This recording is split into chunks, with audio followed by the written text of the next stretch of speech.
field through a square of side 10 centimeter whose plane is parallel to the YZ plane. ठीक है यार, ये जो स्क्वायर है ना ये YZ प्लेन पे होगा. आप तो जानते ही हो स्क्वायर का एरिया, किसी का भी प्लेन का एरिया कैसी क्वांटिटी होती है? वेक्टर क्वांटिटी होती है. एरिया कैसी क्वांटिटी होती है? Vector quantity. और वेक्टर एरिया की डायरेक्शन हमेशा कहाँ होती है? Perpendicular to the surface. बताया ना मैंने, पिछले भी कुछ प्रॉब्लम से बताया है. एरिया कैसी क्वांटिटी है? वेक्टर. और जब मैं फ्लक्स पढ़ा रहा तब मैंने कई बार बताया एरिया कैसी क्वांटिटी है? वेक्टर. और हमेशा एरिया की डायरेक्शन कहाँ होती है? Perpendicular to the surface. अगर ओपन एरिया है, अगर ओपन सरफेस है तो परपेंडिकुलर अपवर्ड भी और परपेंडिकुलर डाउनवर्ड भी. अगर ओपन सरफेस है तो परपेंडिकुलर अपवर्ड भी, परपेंडिकुलर डाउनवर्ड भी.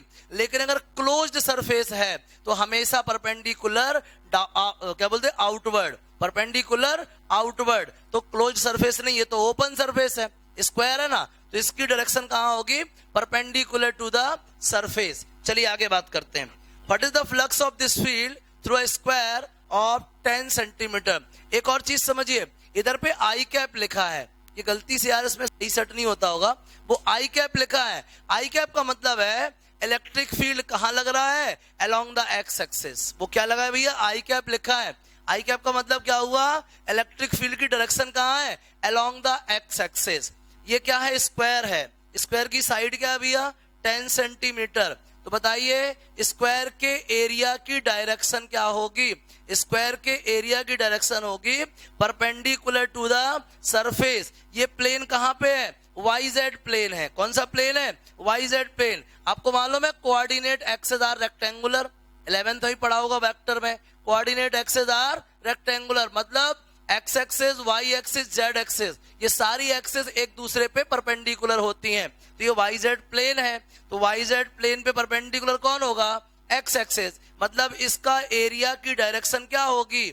Along X axes. आया समझ में? इस स्क्वायर के एरिया की डायरेक्शन क्या होगी बताइए? Along X axes. नहीं आ रहा समझ में यार? देखो एक्स एक्सेस, वाई एक्सेस और ये जेड एक्सेस. ये जेड एक्सेस इधर नहीं है, जेड एक्सेस इन दोनों के परपेंडिकुलर है. ये है असल में जेड एक्सेस, लेकिन हम पढ़ रहे हैं 2D प्लेन पे, इसलिए मैंने इसको ऐसे लिटा दिया. बाकी है ये यही, ये एक्स एक्सेस, ये वाई एक्सेस और ओहो ये है जेड एक्सेस. देखिए ये एक्स एक्सेस, ये वाई एक्सेस और ये क्या है? Z axes. देखो तीनों आपस में क्या है? Mutually perpendicular. तीनों आपस में क्या है?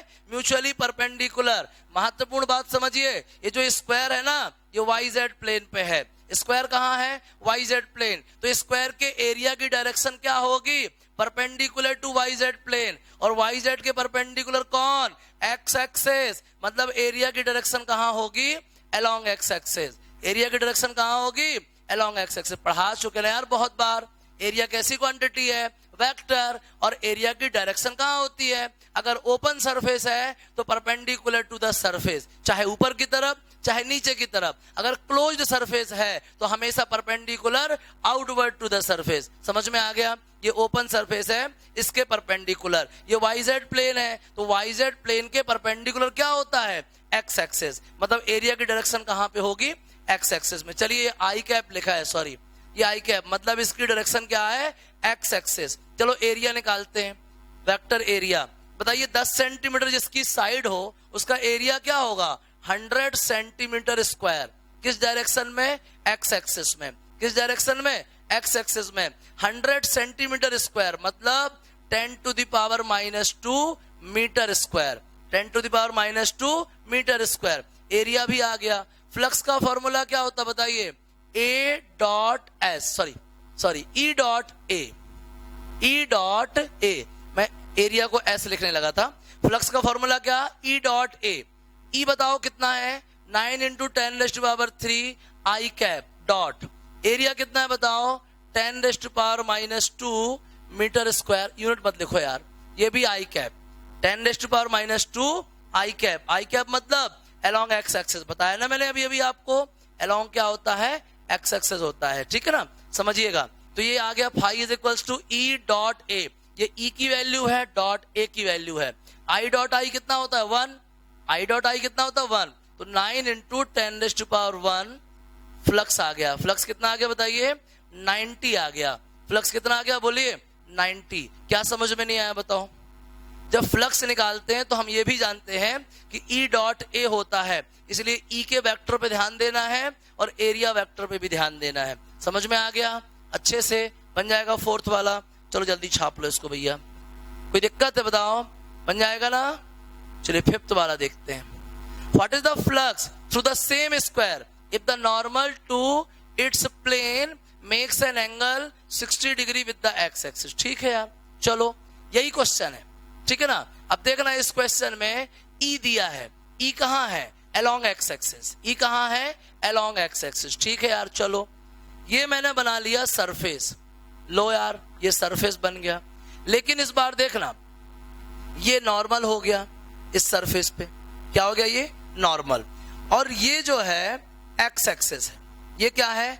x एक्सिस, थोड़ी देर के लिए। और नॉर्मल और x एक्सिस के बीच में कितना एंगल है? 60 डिग्री। नॉर्मल और x एक्सिस के बीच में कितना एंगल है? 60 डिग्री। तो समझिएगा बात को, जिस तरफ x एक्सिस है उसी तरफ तो E है। देखो ना, E is equals to 9 into 10⁻³ I cap. इसका मतलब क्या हुआ? E किस तरफ है? along x एक्सिस, मतलब ये E हो गया। एरिया कहाँ होता है? हमेशा नॉर्मल की तरफ। एरिया कहाँ होता है? along द नॉर्मल, मतलब परपेंडिकुलर टू द सरफेस। ये एरिया है, ये फील्ड है, तो फ्लक्स क्या होगा बताइए? EA cos theta. फ्लक्स क्या होगा बताइए? EA cos theta. E कितना है? 9 इंटू 10⁻³ एरिया मैंने कितना निकाला थोड़ी देर पहले, लिख देते हैं यार, 100 सेंटीमीटर स्क्वायर या फिर 10⁻² मीटर स्क्वायर। तो एरिया की वैल्यू कितनी है? 10⁻²। और cos थीटा, थीटा कितना है? 60। cos 60 की वैल्यू क्या होती है? हाफ। क्या आएगा बोलो? 9 इंटू 10/2 कितना आएगा? 45। कितना आएगा फ्लक्स बताइए? 45।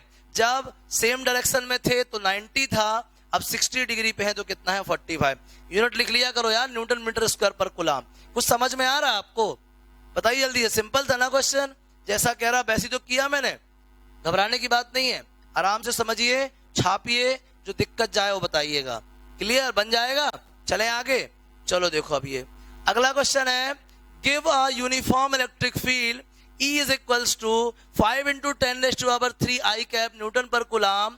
Find this field through a square of 10 centimeter on side whose plane is parallel to the YZ plane. अरे यार, ये सेम फोटोकॉपी उसकी यार। E का वैल्यू चेंज हो गया है, 5 की जगह 9 की जगह 5 हो गया है। वही YZ प्लेन, स्क्वायर की साइड वही है, एंगल चेंज हो गया, 60 डिग्री की जगह 30 डिग्री है। सेम फोटोकॉपी है, बन जाएगा अब ये। चलो फिफ्थ वाला यार फोर्थ जैसा है, बना लीजिएगा, बहुत ही सिंपल है। समझ रहे हैं ना बात को? वही क्वेश्चन है यार, E की वैल्यू थोड़ी चेंज कर दिया है और एंगल चेंज कर दिया है। देख लो ना, भरोसा नहीं हो ना मेरी बात पे? फोर्थ जैसा है एकदम। देखो ना, ये एंगल बस चेंज कर दिया। चलो प्रॉब्लम नंबर 6 देखो, uniformly charge conducting sphere of diameter. लो यार, डायमीटर दे दिया। कितना है डायमीटर? 2.4 मीटर। रेडियस कितना होगा? 1.2 मीटर। आया समझ में? कितना रेडियस होगा? 1.2 मीटर। इसके बाद आपको दिया है सरफेस चार्ज डेंसिटी, मतलब सिग्मा दिया है। कितना? 80 इंटू 10⁻⁻6 माइक्रोन है ना। 1 माइक्रोन बराबर कितना? 10⁻⁻6। रेडियस दिया है, सिग्मा दिया है। फाइंड क्या करना है? चार्ज। चलो ठीक है यार, सिग्मा का फॉर्मूला होता है चार्ज अपॉन एरिया। कैसा सरफेस है? स्फीयर है। कैसा है? स्फीयर। सिग्मा का फॉर्मूला होता है charge per unit area. Sigma है 80 इंटू 10⁻⁻6। चार्ज हमको मालूम नहीं है। एरिया होता है 4 पाई आर स्क्वायर। आर कितना? 1.2। 1.2 का स्क्वायर कितना होगा भैया? 1.44। एरिया क्या होता है? 4 पाई। लो मैं लिखे दे रहा हूं यार, 4 पाई आर स्क्वायर, स्मॉल आर लिया था ना, आर स्क्वायर। चलो आगे देखो, क्यू का वैल्यू कितना आएगा? 80 इंटू 10⁻⁻6 इंटू 4 इंटू 3.14 इंटू 1.44। चलो यार मल्टीप्लाई कर लो अब।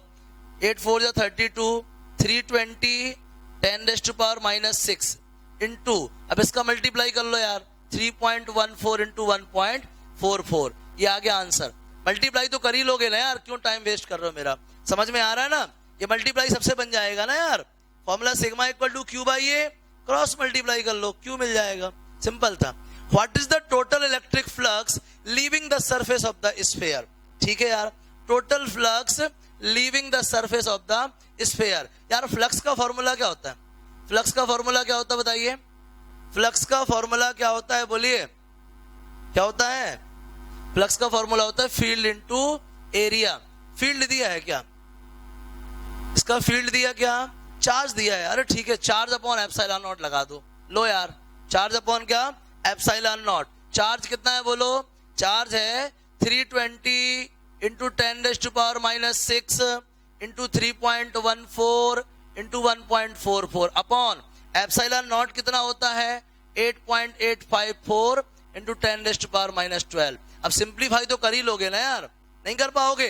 तो सिक्स्थ में आपको डायमीटर मतलब रेडियस दिया है, तो आपने क्या कर लिया? सिग्मा की हेल्प से चार्ज निकाल लिया, और चार्ज मालूम है तो फ्लक्स निकाल लोगे। फ्लक्स का फॉर्मूला क्या? Charge upon epsilon not. और कोई मुश्किल? जल्दी बोलो, बन जाएगा? बोलिए, सबको समझ में आ गया अच्छे से? चलो नेक्स्ट क्वेश्चन की तरफ चलते हैं। ये तो बढ़िया क्वेश्चन दिख रहा है यार। The hollow cylindrical box of length 1 metre and area of cross section कितना? 25 centimetre square is placed in a 3-dimensional coordinate system as shown in the figure। चलो देखो यार, बढ़िया सा क्वेश्चन दिख रहा है, ये तो समझते हैं। ठीक है, जल्दी देखो, ये डायग्राम दिया है। The electric field in the region is given by 50x i cap. चलिए, फील्ड कितना है? 50x i cap. 50x है वो भी along x axis, where E is in newton per coulomb. ठीक है, x is in metre. Find net flux through the cylinder and charge enclosed by the cylinder। ठीक है यार, आपको टोटल फ्लक्स पता करना है और चार्ज एनक्लोज्ड पता करना है। ठीक है,